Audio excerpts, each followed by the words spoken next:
الحمد لله وكفى والصلاة والسلام على من لا نبي بعده.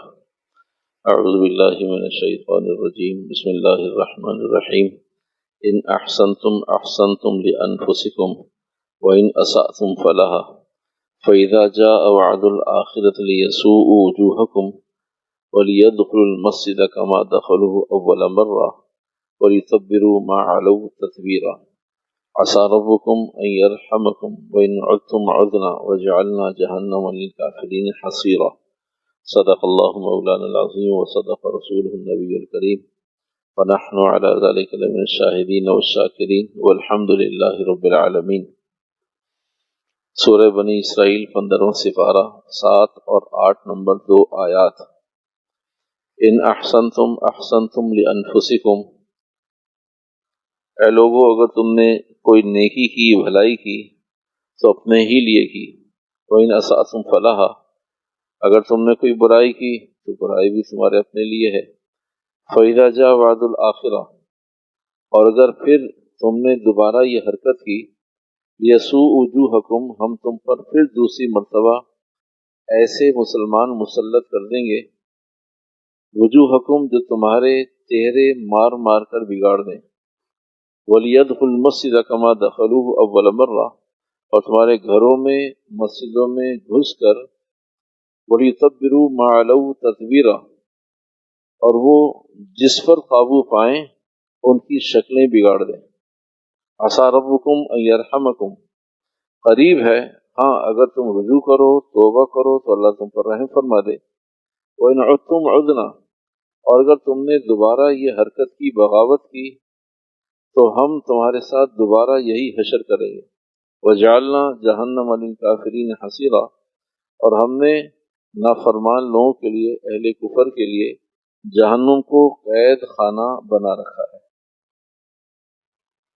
آیت مبارکہ بنی اسرائیل، سورہ بنی اسرائیل کی ہیں، 15واں سپارہ ہے، 7 اور 8 نمبر کی آیات ہیں.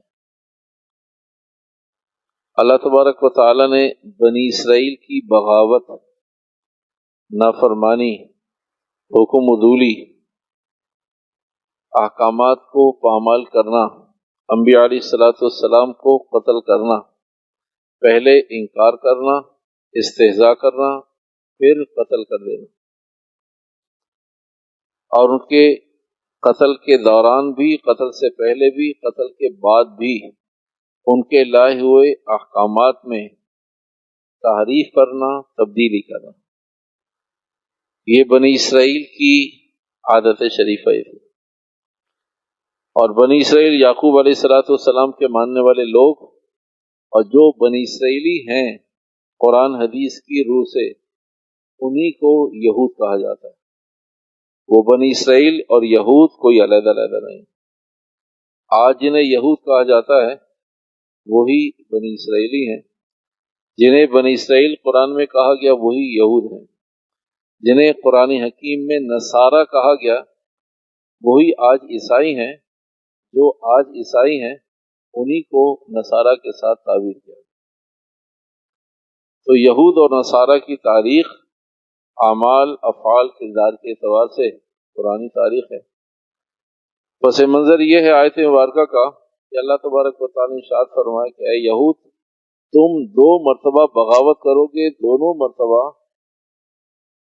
ہم تمہاری شکلیں بگاڑ دیں گے اور تم پر مسلمانوں کو مسلط کر دیں گے. آج کا مضمون اپنی حساسیت کے اعتبار سے بھی اہم ہے، اور جو حالات دنیا بھر میں چل رہے ہیں اس مناسبت سے بھی جو کچھ ہمیں سب کو میڈیا سمجھا رہا ہے، بتا رہا ہے، اسے بھی خوب اچھی طرح سمجھنے کی ضرورت ہے. اور ساتھ ساتھ قرآن حکیم ہمیں کیا بتا رہا ہے اسے بھی، دونوں چیزوں کو میچ کرنے کی ضرورت ہے. اللہ فرماتے ہیں ان احسنتم احسنتم لانفسکم وان اسأتم فلہا، اچھا کرو گے اپنے لیے، برا کرو گے اپنے لیے. اگر تم نے دوبارہ یہ حرکت کی تو ہم تم پر دوبارہ پہلے کی طرح اپنے مسلمان بندوں کو مسلط کر دیں گے جو تمہاری شکلیں بگاڑ دیں گے. ان کے جو بھی قابو میں آیا مار مار کر لیسوء وجوہکم، ان کی شکلیں پہچانی نہیں جائیں گی۔ گھروں میں گھس کر، مسجدوں میں گھس کر، عبادت خانوں میں گھس کر وہ تمہاری شکلیں بگاڑ دیں گے، اور تم پھر تیسری مرتبہ وَإِنْ عُدْتُمْ عُدْنَا، تیسری مرتبہ ایسا کرو گے پھر تیسری مرتبہ تمہارے ساتھ کریں گے۔ تو قرآن حکیم کے اس مضمون کو بہت اہتمام سے سمجھنے کی بھی ضرورت ہے اور چیزوں کو میچ کرنے کی بھی ضرورت ہے۔ مضمون یہ ہے کہ پہلی مرتبہ موسیٰ علیہ السلام کی شریعت کی مخالفت کی یہود نے، تو اللہ تبارک و تعالیٰ نے ان پر بخت نصر مسلط کر دیا، اور اس نے یہ سارا حشر کیا، شکلیں بگاڑ دیں، 40,000 کو ذبح کر دیا، 40,000 کو اپنے ساتھ لے گیا بابل کے علاقہ میں۔ اللہ نے فرمایا 2 مرتبہ ایسا ہوگا، تیسری مرتبہ ایسا کرو گے، تیسری مرتبہ پھر تمہاری شکلیں بگاڑ دیں گے۔ پھر دوسری مرتبہ عیسیٰ علیہ السلام کے زمانے میں، عیسیٰ علیہ السلام سے پہلے حضرت یحییٰ، حضرت زکریا کو علیہ السلام کو یہود نے قتل کر دیا۔ پھر عیسیٰ علیہ السلام سے پہلے یہ یہود موجود تھے، انہیں سمجھایا بتایا گیا۔ جب عیسیٰ علیہ السلام کی شریعت کو بھی نہ مانا اور انکار کیا، تو پھر اللہ تبارک و تعالیٰ نے ایک رومی بادشاہ کو ان پر مسلط کیا۔ اس نے پھر دوبارہ ان کے ساتھ یہی حشر کیا، یہود کے ساتھ، شکلیں بگاڑ دی، گھروں میں عبادت خانوں میں گھس گھس کر، وَلِيُتَبِّرُوا مَا عَلَوْا تَتْوِيرًا، اور جو قابو میں آیا اس کا وہ حشر کیا کہ درگت بنا دی۔ پھر اللہ نے فرمایا تیسری مرتبہ بھی اگر تم نے حرکت کی، تو یہود نے پھر تیسری مرتبہ بیت المقدس پر جو حشر ہوا ان کا، حضرت عمر رضی اللہ تعالیٰ عنہ کی خلافت میں پھر بیت المقدس کو حاصل کیا گیا اور اس کو دوبارہ آباد کیا گیا، دوبارہ اسے تعمیر کیا گیا، جو اس میں اصلاح کی ضرورت تھی اصلاح کی گئی، اور قیامت تک کے لیے اللہ سبحانہ وتعالیٰ نے ایک ضابطہ بنا دیا، عسیٰ ربکم ان یرحمکم وان عدتم عدنا وجعلنا جہنم للکافرین حصیرا، اگر تم توبہ تائب ہوگا کسی بھی زمانے میں ہم تمہیں معاف کر دیں گے، کیونکہ ہم رحمان الرحیم ہیں، ہم ضدی نہیں ہیں، ہم عاجل نہیں ہیں، ہم تانا دینے والے نہیں ہیں، ہم رحیم اور کریم ہیں، تم معافی مانگو گے تمہیں معاف کر دیں گے۔ وان عدتم عدنا، اب پیارے نبی علیہ السلام کی نبوت کا زمانہ قیامت تک کے لیے، اب تم نے جب بھی یہ حرکت کی تو ہم تمہارا یہی حشر کریں گے۔ یہ ہے قرآن حکیم بھائی، بڑے بھائیو، یہ قرآن حکیم کی 2 آیات 7 اور 8 نمبر، تھوڑی سی تفصیل اور اپنی جگہ ہے، خلاصہ بتا دیں اس لیے کہ مضمون جب تفصیلی ہو جاتا ہے تو آدمی فیصلہ نہیں کر پاتا بات کہاں سے چلی تھی۔ اللہ نے فرمایا یہ حشر مسلمان یہود کا کریں گے، یہ قرآن حکیم، یہ ہے قرآن حکیم، آیات قرآنیہ۔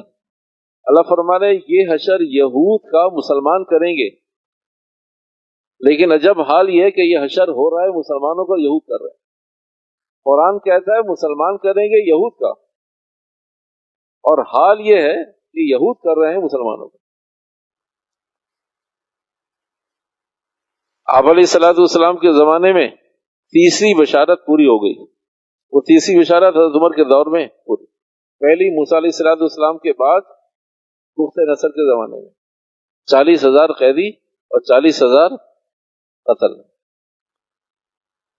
نسل ختم کر دی فلسطین کے علاقے میں، شام کے علاقے میں یہود کی، اور جو بچے وہ 40,000 ساتھ لے گئے بابل۔ پھر ایک بادشاہ نے ان پر رحم کھاتے ہوئے کہ 70 سال تک یہ یہود اسی طرح غلام رہے، مرتے پٹتے پستے رہے۔ پھر بادشاہ ہوا کرتے ہیں، کسی کی کھوپڑی میں آ گئی کہ بھئی بہت ظلم ہو رہا ہے، اور یہ گاتے رہے روتے رہے، تو پھر بابل سے انہیں واپس شام لائے گئے۔ ایک دفعہ پہلے شام اور فلسطین کے علاقے سے 70 سال پہلے یہاں کچھ کو ذبح کیا، کچھ کو بابل ساتھ لے گئے، پھر 70 سال وہاں غلامی کی زندگی گزاری، ذلت کی زندگی، اہانت کی زندگی، تذلیل کی زندگی گزاری، روتے گاتے رہے کہ ہم سے ظلم ہوا ہے، ہم پر ظلم ہوا ہے، ہم تو بہت اچھے لوگ تھے، بھلے لوگ تھے، ہم نے کسی کا زیادتی نہیں کی. تو 40 سال میں 2 نسلیں اور 70 سال میں 4 نسلیں آ جاتی ہیں. تو چوتھی نسل نے قبول کرنا شروع کیا، ہاں یہ 4. لیکن ہدف اہداف ایسے تھے کہ 7 اور 6 نسلیں روتی رہیں، ظلم ہوا ظلم ہوا. تو اس زمانے کے لوگوں نے کہا یہ نسل در نسل رو رہے ہیں، گا رہے ہیں، تو زیادتی ہوئی ہوگی. تو بابل کا جو 70 سال کے بعد دوبارہ دوسرا، پتہ نہیں کتنے بادشاہ بدلے ہوں گے، تو اس بادشاہ نے انہیں دوبارہ بابل سے شام جانے کی اجازت دے دی کہ جاؤ تم وہیں آباد ہو جاؤ، اور مدد بھی کی. تو یہ یہود پھر آ کر دوبارہ 70 سال ذلت کی زندگی گزارنے کے بعد پھر فلسطین آ گئے. تو پھر عیسیٰ علیہ السلام کا زمانہ آیا، اور اس سے پہلے حضرت یحییٰ اور زکریا علیہ السلام کو یہ قتل کر چکے تھے. پھر عیسیٰ علیہ السلام کا زمانہ آیا، پھر وہی بدماشیاں، وہی بدبختیاں اور وہی ساری بغاوتیں. تو پھر اللہ نے رومی بادشاہ کو کھڑا کیا، اس لیے کہ اللہ کا وعدہ ہے کہ ہم 2 مرتبہ تمہارا یہ حشر کریں گے. تیسری مرتبہ اگر کرو گے تو آپ علیہ السلام کا زمانہ ہوگا، تو آپ علیہ السلام کے زمانے میں پھر تمہارا یہ حشر کریں. تو دوسری مرتبہ رومی بادشاہ نے حشر کیا. تیسری مرتبہ میں یہ حشر حضرت عمر رضی اللہ تعالیٰ کے زمانے میں. قرآن کہتا ہے کہ یہ حشر یہود کا ہوگا، اور قیامت تک جب بھی یہ باغی ہوں گے تو ان کا میں حشر کریں گے. اب حال یہ ہے کہ یہ حشر تو مسلمانوں کا ہو رہا ہے، یہ حشر تو مسلمانوں کا ہو رہا ہے. مختصر 1 2 3 جملوں میں، باقی تفصیل تھوڑی سی آ جائے گی. وہ یہ کہ مسلمان تھے ایمان والے اور یہود تھے خواہش پرست. مسلمان تھے ایمان والے، اللہ کا وعدہ ہے کہ جب ایمان والوں کے مقابلے میں خواہش پرست ہوں گے تو شکلیں بگاڑیں گے خواہش پرستوں کی، اور جب خواہش پرستوں کے مقابلے میں خواہش پرست ہوں گے تو بڑے خواہش پرست چھوٹے خواہش پرستوں کی شکلیں بگاڑ دیں گے. ہماری فلسطین ہمارا، شام ہمارا، غزہ ہمارا. ہم چھوٹے خواہش پرست ہیں، وہ بڑے خواہش پرست. تو جب 2 ظالموں کا مقابلہ ہوتا ہے تو بڑا ظالم غالب آ جاتا ہے، چھوٹا ظالم مظلوم بن جاتا ہے. جب 2 قاتل ہوتے ہیں تو بڑا قاتل غالب آ جاتا ہے چھوٹے قاتل. جب 2 نافرمان ہوتے ہیں تو بڑا نافرمان غالب آ جاتا ہے چھوٹے نافرمان. تو یہ قرآن کہہ رہا ہے بھائی، یہ کسی مولوی صاحب کی تشریح نہیں ہے، یہ کسی مفسر کی تفسیر نہیں ہے، یہ کسی مورخ کی تاریخ نہیں ہے، کسی رائٹر کا لکھا ہوا نہیں ہے. یہ رب کا کہا ہوا، لکھا ہوا، بتایا ہوا، سمجھایا ہوا ہے کہ جب دونوں طرف خواہش پرست ہوں گے تو بڑا خواہش پرست غالب آ جائے گا چھوٹے کے مقابلے. تو ہم مانیں یا نہ مانیں، اللہ کے کلام کے مطابق ہم چھوٹے خواہش پرست ہیں، اس لیے ذبح ہو رہے ہیں. ہم آج توبہ کر لیں. اللہ فرماتے ہیں یہ غزہ کی جنگ، فلسطین کی جنگ، یہ اعمال سے جیتیں گے، کبھی بھی اسلحے سے نہیں جیتی جائے گی. اگر اسلحے سے جیتنا ہوتا یا جیتی جاتی تو چند گھنٹوں میں کام ہو جاتا، کیونکہ دوسری طرف ایمان کام کر رہا ہے، ایک طرف خواہشات کام کر رہی ہیں. تو کچھ خواہشات کام کر رہی ہیں، کچھ زیادہ اور کچھ کم خواہشات کام کر رہی ہیں. اللہ نے ہمیں بنایا تھا صاحب ایمان، انہیں بنائے صاحب خواہش، ان کے پاس خواہشات ہیں. جب ہم بھی خواہشات پر آ گئے، ہمارے پاس بھی عملی زندگی نہیں رہی. کفر کا ٹکراؤ جب ایمان اور عملی زندگی سے ہوگا، کفر کا ٹکراؤ جب ایمان اور عملی زندگی سے ہوگا تو ہوگا مقابلہ، تو ہوگا فیصلہ، تو آئے گی مدد. اب جتنا ایمان، جتنی عملی زندگی، اتنی مدد. قرآن حکیم کی آیت ہے ان تنصر اللہ ینصرکم ویثبت اقدامکم. اے میرے بندو، اللہ کریم رب ہے. آج اس پر بہت بڑی بڑی رقمیں لگا کر شارٹ کورسز ہوا کرتے ہیں، کنسلٹنسی ہوا کرتی ہے. کبھی لوگوں کو ان کی مینٹلٹی کے مطابق سمجھایا بتایا جائے. تو یہ 1400 سال پہلے اللہ نے یہ فارمولہ ہمیں اور آپ کو دیا کہ اللہ آسمانوں سے ہماری مینٹلٹی پر آ گیا. یہ قرآن حکیم کی آیت ہے، سورہ محمد 26واں سپارہ. ان تنصر اللہ ینصرکم ویثبت اقدامکم. اے میرے بندو، تو میری مدد کرو، میں تمہاری مدد کروں گا. اور ہم آپ کی ایسے مدد کریں کہ میری مانو تو میں تمہاری مان لوں گا. تو میری مانو جزوی طور سے جزوی طور سے جزوی طور سے ہم میں سے جزوی طور سے ہم میں سے ایک بھی فرما بردار نہیں ہے. ہماری پرسنل لائف ہماری نہیں. میری پرسنل لائف آپ کے سامنے آ جائے، آپ نماز پڑھنا چھوڑ دیں گے. ہماری پرسنل لائف ایک دوسرے کے سامنے آ جائے تو ہم ایک دوسرے کو انویٹیشن دینا چھوڑ دیں، ملنا چھوڑ دیں. یہ زندگی آپ کی راتیں ایسی ہیں، آپ کے دن ایسے ہیں، آپ کے معاملات ایسے ہیں، آپ نے ایسے پیسے جمع کیے ہیں، آپ نے یہی خریداریاں کی ہیں، آپ ان چیزوں کے مالک ہیں، اتنی کرنسی آپ کے پاس ہے. یہ کیسے آیا؟ یہ کیسے ہوا؟ یا ہم سب ایک دوسرے کو خاموش کر دیں، تھوڑا یار کن چیزوں میں پڑ گئے. پرسنل لائف، ذاتی زندگی، نجی زندگی ہم سب کی ایسی ہے. اگر اللہ کسی کی زندگی کسی پر کھول دے تو وہ ہم ایک دوسرے سے اوجھل ہو جائے، اس معاشرے میں نہ رہے. اب تو بات کھل گئی، اب تو زندگی کھل گئی کہ میں کیسا آدمی ہوں. تو ہمارا اپنے اللہ سے معاملہ خراب ہے، ہم سب کا اپنے اللہ سے معاملہ خراب ہے. اس لیے کہ ہم لوگوں کو دھوکہ دے دے کر عادی ہو گئے کہ ہم نے اللہ کو بھی دھوکہ دے دیا، ہم نے اللہ کو بھی آنکھ میں رکھا، ہم نے اللہ کو بھی گھما دیا. ہم سب کی پرسنل لائف انتہائی خطرناک، انتہائی خطرناک، انتہائی خطرناک. اس لیے اللہ نے اس چہرے کو بنایا ہے. اس چہرے میں سونگنے کے لیے ایک چیز دی ہے، بولنے کے لیے ایک چیز دی ہے، سننے کے لیے ایک چیز دی ہے، دیکھنے کے لیے ایک چیز دی ہے، لیکن دل اندر رکھا ہے. اس اللہ کے پاس یہاں کوئی جگہ نہیں تھی دل فٹ کرنے کی، اس لیے اللہ نے اندر دے دیا.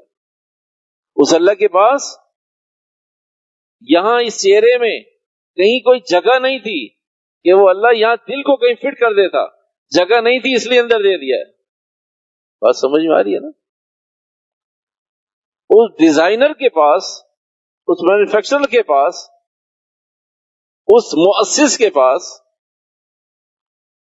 اس خالق کے پاس کوئی جگہ نہیں تھی کہ اس نے کان ایک جگہ فٹ کیے، ناک ایک جگہ فٹ کیا، زبان ایک جگہ فٹ کی، آنکھیں بھویں ایک جگہ فٹ کی تو وہ دل بھی کہیں فٹ کر دیتا. اس نے کہا نہیں، میرے پاس جگہ بہت ہیں، میں دل فٹ کر سکتا ہوں، لیکن اگر دل فٹ کر دیا تو تم جیتے جی مر جاؤ گے. تو اور آدمی اگر ان کیس ہم تھوڑی دیر کے لیے اس کا نام دل رکھ لیں، اس کا نام دل رکھ لیں، اس زبان کا نام دل رکھ، تھوڑی دیر کے لیے اس پیشانی کا نام دل رکھ لیں، اینی ہاؤ کسی بھی چیز کا نام دل رکھ لیں تھوڑی دیر کے لیے، تو بھئی یہاں نظر آ رہا ہوتا کتنا بڑا فراڈی آدمی ہے، کتنا 2 نمبر آدمی ہے. یہ کان بتا رہا ہے، اس لیے کہ دل تو دل ہے نا بھائی، دل کے اندر کیا چیز موجود ہے. ہم نے پہلے کئی دفعہ اس بات کو کہا، اگر دل سامنے ہوتا نا تو قیامت تک صرف آدم اور حوا کے علاوہ کسی کی شادی نہیں ہوتی، کوئی کسی کی بیوی، کوئی کسی کا خاوند نہیں ہوتا. تو پہلی رات کوئی کہا میاں صاحب اپنا دل تو دیکھو ذرا، پتہ نہیں کتنی محبت ہے اس میں، باقی مجھ سے شادی کیوں کی ہے؟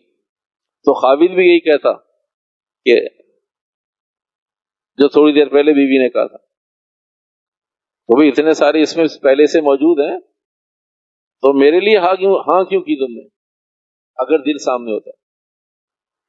تو اس لیے باڈی لینگویج سے، کان سے، آنکھ سے، چہرے سے سمجھ میں آتا ہے. آنکھ روتی ہے پتہ چلتا ہے،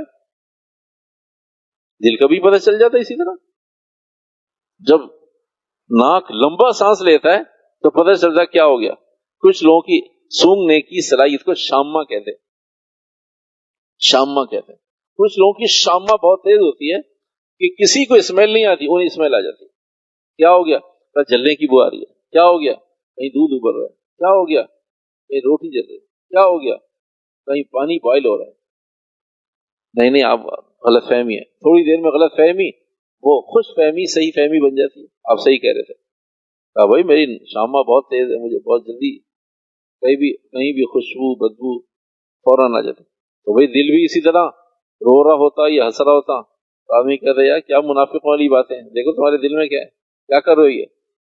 تو دنیا میں کوئی شادی نہ ہوتی، دنیا میں کسی کے کلمے پر اطمینان نہیں کیا جاتا. تو بھائی کلمہ کیوں پڑھ رہے ہو، کلمہ کیوں پڑھ رہے ہیں؟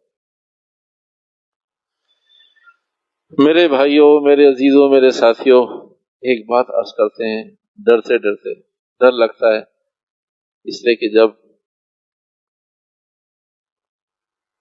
چیزیں ہیں کہیں سرکولیٹ ہو جاتی ہیں، لیکن حقائق ہیں اس سے انکار بھی نہیں ہے، حقائق ہے اس سے انکار بھی نہیں ہے. دو باتیں عرض کر کے بس بات سمجھتے ہیں. وہ دو باتیں یہ، دینے والا لینے والا نہیں ہوتا، لینے والا دینے والا نہیں ہوتا. منافق مومن نہیں ہوتا، مومن منافق نہیں ہوتا. دینے والا ہاتھ اوپر والا وہ یہاں نہیں آتا، اور یہاں والا یہاں نہیں آتا. اگر دینے والا ان کیس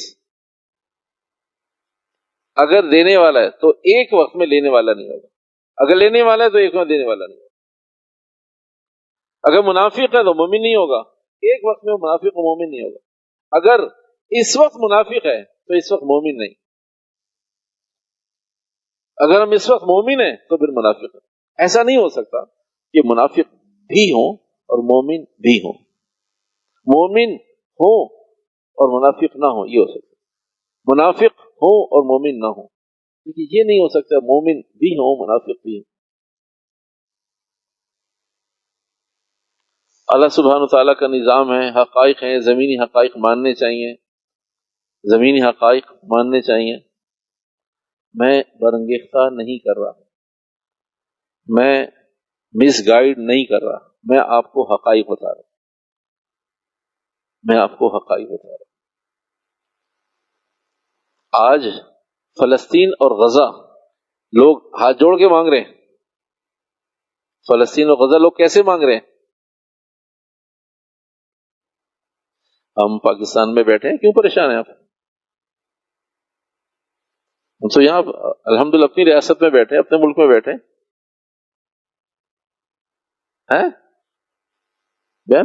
نہیں، ہم بات کر رہے ہیں فلسطین اور غزہ کے رہنے والوں کی، ہم اپنی بات نہیں کر رہے. اس لیے کہ ہم تو الحمدللہ نہ قوم ہیں، نہ حکومت ہے، نہ سسٹم ہے، ہم اپنی بات نہیں کر رہے. ہم تو اس وقت بات کر رہے ہیں فلسطین اور غزہ کی کہ وہ ہاتھ جوڑ کر اسرائیل سے غزہ مانگ رہے ہیں. کیا کر رہے ہیں؟ کیسے؟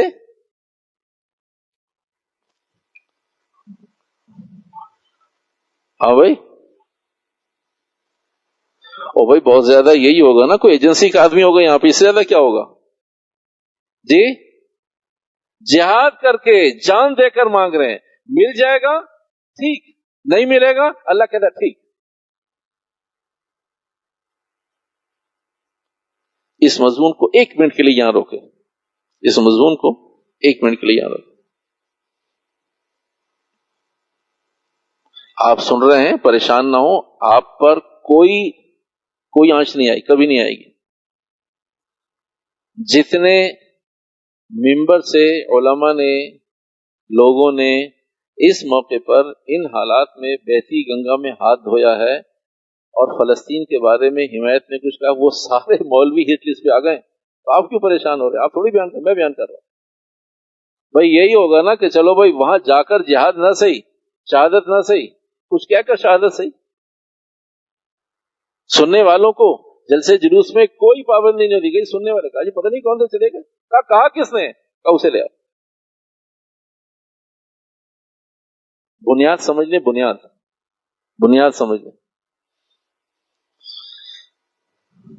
ہم اور آپ، ہمارا مضمون نہیں ہے، اسے جوڑیے نہیں، صرف فار ایگزامپل عرض کر رہا ہوں.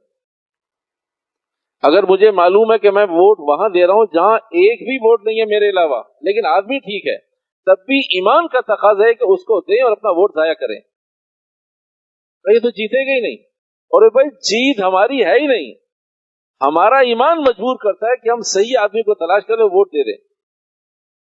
ہم اظہار رائے، احساس رائے، حق ارادیت، حق ووٹ، حق شہادت ہم استعمال کریں گے کسی مسلمان انسان کو دیکھ کر، بھئی یہ تو جیتے گا نہیں، تو اس کا مقصد ہے کہ میرے نزدیک بھی دین اہم نہیں ہے۔ شریعت یہ کہتی ہے کہ آپ کا جسے ووٹ جا رہا ہے آپ کو 200% اطمینان ہے کہ وہ ہار جائے گا، نہیں جیتے گا، لیکن آدمی ٹھیک ہے۔ تو اگر آپ نے اسے ووٹ نہ دیا تو اس مطلب آدمی ٹھیک نہیں ہے۔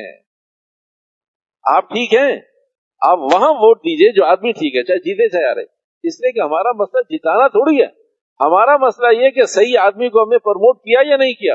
ہم نے تو کیا ہی نہیں، ہم نے تو اپنے مفادات کو پروموٹ کیا، ہمیں اس سے کوئی سروکار نہیں ہے، کوئی ہارے کوئی جیتے۔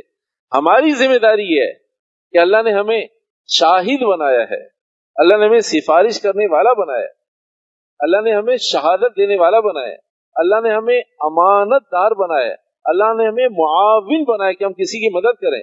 تو ہمارا ایمان ہم کہاں کھڑے ہیں؟ آدمی ٹھیک ہو تو دے دیں گے، چاہے ہارے یا جیتے، ہمیں اس سے سروکار نہیں ہے۔ اللہ فرماتے ہیں اصل تو میرے تم نے جیتنا ہے، میرے جیتے یا ہارے، میرے تو تم ہار گئے۔ تم نے ایسی جگہ ووٹ دیا، تم نے میرا ووٹ استعمال ہو، تمہیں اس سے کیا لگے کہ میرا ووٹ کہاں جا رہا ہے؟ تم بندہ دیکھو ٹھیک انسان مسلمان ہے یا نہیں، ملک کا ریاست کا خیرخواہ ہے یا نہیں، قوم اور ملت کو، اخلاقیات کو اور قوم کو جانتا ہے نہیں جانتا؟ اگر نہیں جانتا چاہے اسے 200% جیتنے کی امید ہے، اگر تم نے وہاں ووٹ دیا تو تم بھی خائن اور جسے چنا وہ بھی خائن۔ ہمارا مسئلہ جتانے کا نہیں ہے، ہمارا مسئلہ تو ہم جیتے یا ہارے۔ اب آ جائیے مضمون کی طرف۔ ہمارا مضمون یہ نہیں ہے کہ فلسطین اور غزہ ہمارے ہاتھ میں آ جائے، ہمارا مضمون یہ ہے، ہمارا مضمون ہے کہ ہم نے کیا کیا ہے۔ انہوں نے جان دے کر حاصل کیا ہے، انہوں نے جان دے کر حاصل کیا ہے، ہم نے پاکستان مانگ کر حاصل کیا ہے، اس لیے قیامت تک مانگتے رہیں گے، یہ ہماری زمین کا اثر ہے۔ ہم نے پاکستان یوں مانگا ہے، ون سائیڈڈ جانے دی ہم نے تلواریں اٹھا کے پاکستان نہیں لیا ہے، ہم نے پاکستان یوں لیا ہے۔ اس لیے انہوں نے کہا ابھی نہیں دیں گے، کہا نہیں دیں، کہا تھوڑا سا دیں، کہا تھوڑا سا لے لیں، کہا یہ دیں گے یہ نہیں دیں گے، کہا ٹھیک ہے دے لیں۔ ہم نے یوں کر کے لیا ہے نا، تو وہی فقیر کہتا ہے اگر فقیر کو دے کے واپس لے لیں، فقیر کہتا ہے بھائی آپ کی مرضی بھائی، کہا نہیں یہ نہیں، یہ دے دو، یہ لے لو، یہ کرو۔ ہم نے فقراء کی طرح لیا ہے، اس لیے ہم نے پہلے دن فطرت کے خلاف لیا ہے، سسٹم کے خلاف لیا ہے۔ اس لیے میں اور آپ ارب پتی بھی ہو جائیں تب بھی مانگتے رہیں گے، صرف مانگنے کی شکلیں مختلف ہوں گی۔ فقیر کو بادشاہت مل جائے، وہ بادشاہ بن کر مانگنے کا راستہ نکال لے گا۔ خاندانی آدمی فقیر ہو جائے تو وہ دینے کے راستے ڈھونڈتا ہے۔ تو فقیر ہے خود، کہا میری فطرت میں، میرے خون میں دینا ہے، میرے خون میں مانگنا نہیں ہے۔ تو ہم مانگ کر یہاں پہنچے ہیں، تو قیامت تک ہم مانگیں گے، چاہے ہم میں سے ہر ایک آدمی صدر وزیر اعظم کیوں نہ بن جائے۔ ہم نے اس حصے کو یوں کر کے نہیں لیا ہے، اس لیے ہم اسے بچا بھی نہیں سکتے یوں کر کے۔ ہم اپنے کو نہیں بچا سکتے، کسی اور کو کیا بچائیں گے؟ ہم نے یوں کر کے لیا ہے، اس لیے ہم سب غزہ بھی یوں کر کے مانگ رہے ہیں۔ انہوں نے یوں کر کے لیا ہے تو کہا آ جائے گا اللہ تیرا احسان، نہیں آئے گا ہم تو اللہ کے پاس پہنچ جائیں گے۔ اللہ سے تو کہہ سکتے ہیں کہ اللہ باغی بن کر نہیں آئے، یہودی بن کر نہیں آئے، مسلمان بن کر آئے۔ اللہ تو نے کہا فرمانبرداری کو اختیار کریں گے، نافرمانی کو اختیار نہیں کریں گے، ہم نے فرمانبرداری کو اختیار کے جانے دے دی۔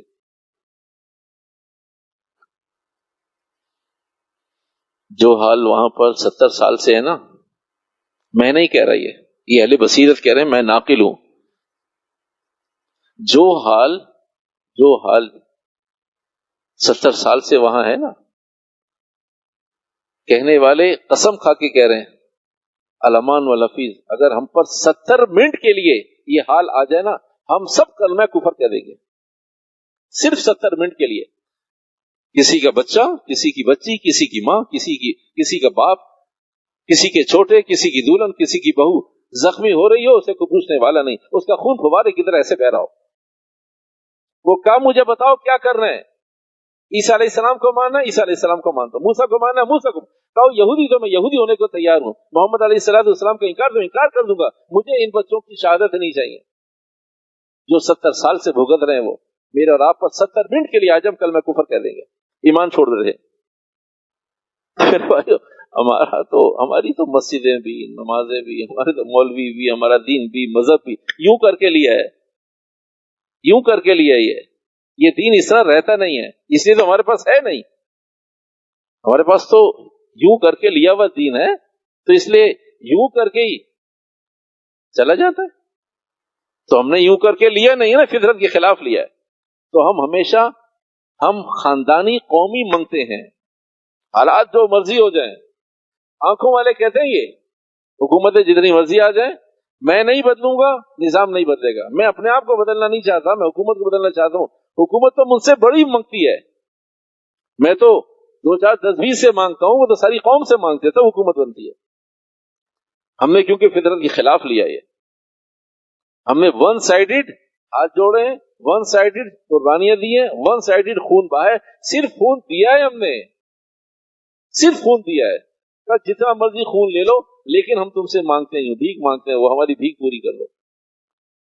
بہت ساری چیزیں ہمیں دے کر واپس لے لی، کیوں؟ تاکہ قیامت تک وہ رب کائنات ہمیں بتاتا ہے کہ فطرت کے خلاف لیا ہے، اس لیے تم واپس نہیں لے سکتے اپنے اس ٹکڑے کو، سرسبز اور شاداب ٹکڑے کو واپس نہیں لے سکتے قیامت تک، اس لیے کہ فطرت کے خلاف لیا تم نے۔ تو میرے بھائیوں، وہ بڑے خواہش مند ہیں، وہ زیادہ خواہش پر، ہم چھوٹے خواہش پرست ہیں۔ اب بڑا خواہش پرست آ گیا، ہمیں ذبح کر دیا اس نے۔ ہم ایمان پر آ جائیں، ہمارا اس کا اب مقابلہ ہو گیا، ہمارا اس کا مقابلہ اس لیے نہیں ہے کہ وہ بڑا بدماش ہے، ہم چھوٹے بدماش ہیں، وہ بڑا باغی ہم چھوٹے باغی ہیں، وہ بڑا قاتل ہم چھوٹے قاتل ہیں۔ ہم چھوٹے سے ہی لیکن مسلمان بن کے دکھا دیں۔ پہلے ہماری عملی زندگی ہے، ہماری عملی زندگی یہ ہے، پرسنل لائف یہ ہے، ہمارے دن اور رات کے مسائل یہ ہیں۔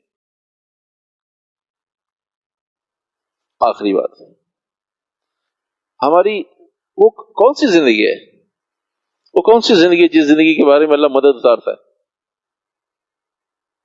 کوئی زندگی ہوگی نا، کوئی تو اس کی ڈیفینیشن ہوگی کہ بھئی ایسی زندگی کا نام ہے اس پہ اللہ کی مدد آتی ہے۔ ہماری اندر کی زندگی اور باہر کی زندگی برابر ہو جائے، ہماری رات کی زندگی اور ہماری دن کی زندگی برابر ہو جائے، ہماری نجی زندگی، خلوت کی زندگی اور جلوت کی زندگی برابر ہو جائے۔ آدمی اپنے روم میں ہوتا ہے، اکیلا ہوتا ہے، کیسے ہوتا ہے؟ سینکڑوں علماء کے واقعات یہ موجود ہیں، گھر میں بھی پیر پھیلا کے نہیں بیٹھتے۔ کہا یہ تو آپ کا گھر ہے۔ کہا اچھا ہم لوگوں میں کیوں پیر پھیلا کے نہیں بیٹھتے؟ کہا اس لیے کہ حیا آتی ہے۔ کہا وہ دیکھنے والا تو میرے روم میں بھی ہے، لوگوں کے درمیان پیر کیوں نہیں پھیلاتا، لوگوں کے درمیان اوئے توئے کیوں نہیں کرتا؟ نجی میں مجلس میں دوست بیٹھتے ہیں، کیسی گفتگو کرتے ہیں، قربان جائیے فیملی سن لے تو ذبح کر دے۔ کہا دوستوں میں ایسی باتیں کرتے ہو؟ پرسنل سیل فون دیکھ لے کوئی، پتہ چل جائے، جو خلوت ہے وہ جلوت ہے۔ کہا جی یہ ہے میرا فون، لو بھائی دیکھو بھائی جسے مرضی دیکھ لیں۔ 1% نہیں، ایک مسلمان اس وقت کائنات میں ایسا نہیں ہے جو یہ کہے کہ یہ میرا فون، اس میں لاک نہیں، جاؤ موج کرو، جسے بچوں سے، بیوی سے، کسی مرد کو، عورت کو، عورت سے، مرد سے خوف نہ ہو۔ پرسنل لائف اتنی خطرناک ہو گئی، کسی سے پرسنل لائف بس افشا ہو جائے، سامنے آ جائے۔ اور جب ایسی زندگیاں ہو جائیں گی آپ کی ہماری سب کی کہ ہمیں اور آپ کو خلوت اور جلوت دونوں برابر ہو جائے، دن اور رات دونوں برابر ہو جائے، نجی مجلس اور مجمع دونوں برابر ہو جائے، ہمیں وہ حیا باقی رہے، وہ حیا باقی رہے اندھیرے میں اور تنہائیوں میں جو جلوت میں ہمیں خوف ہوتا ہے۔ پہلے بھی بہت دفعہ عرض کی، ایک بات اور یاد آ گئی، معیار عرض کر رہا ہوں، کہنے والا اپنا معیار عرض کر رہا ہے۔ ہمارا معیار یہ ہے کہ ہمیں 5 سالہ بچے جتنا بھی اپنے رب کا دھیان نہیں، جتنا 5 سال کا بچہ ہوتا ہے نا، اگر کسی کا 5 سال کا بچہ جاگ رہا ہو تو رات میں آدمی کتنا محتاط ہوتا ہے. اب 5 سال کا تو ہے، یہ میڈیا کے زمانے کا 5 سال کا ہے، ہوں تو میں اس کا باپ، لیکن یہ بھی میرا باپ ہے. اس کا یقین ہے، اس لیے بولنے میں، سننے میں، کہنے میں، کھانے میں، پینے میں، سونے میں، جاگنے میں، حرکت میں، اٹھنے میں، بیٹھنے میں، سب میں محتاط، اس لیے کہ یقین ہے کہ یہ زندہ ہے، یہ جاگ رہا ہے. جتنا 5 سال کے بچے کا یقین ہے، اتنا بھی رب کائنات کے، جس کو ہم کہتے ہیں ہمارا رب لا الہ الا اللہ محمد رسول، 5 سال کے بچے کا یقین زیادہ ہے، اللہ کا یقین نہیں.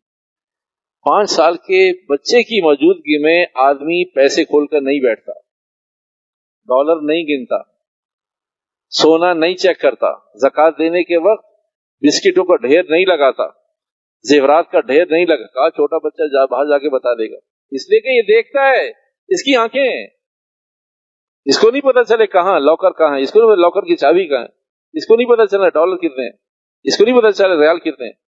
بچہ تو ہے لیکن بچہ نہیں ہے، بچہ تو ہے لیکن بچہ نہیں ہے، اس لیے کہ یہ زندہ ہے. اگر یہ بچہ اللہ نہ کرے کسی مردے کے ساتھ آدمی بیٹھا ہو تو کیا خیال اسے خوف ہوگا کہ بھئی میری جیب میں کتنے میں دیکھا، بھئی یہ مردہ ہے زندہ. تو سوال یہ ہے ہمارا معاملہ اپنے اللہ کے ساتھ ہے کیسے، زندوں والا یا مردوں والا؟ کہ یہاں لوگ دیکھ رہے ہیں، میرے کمرے میں کون دیکھ رہا ہے؟ میرے کمرے تھوڑی کسی کو پتا ہے. بھائی میں نے لاک لگا ہوا، کسی کو نہیں پتا میرے موبائل میں. اگر کھل گیا تو آدمی کو دانتوں میں پسینہ آ جاتا ہے کہ میں لاک نہیں لگا سکا. واش روم باتھ روم میں ہو، بیل بج جائے کہ یہ آپ کا فون کھلا ہوا ہے تو آدمی آدھے وضو میں باہر آ جاتا ہے، لاک کھلا ہوا ہے. پرسنل لائف اتنی خطرناک. تو بھائی ہم اپنے اللہ سے کیسے دعا کریں، کیسے اللہ سے مانگیں؟ امید، سسٹم، نظام. اللہ میں تیری مانتا ہوں تو میری مان. میں کیسے کہوں اپنے اللہ سے کہ اللہ میں تیری مانتا ہوں؟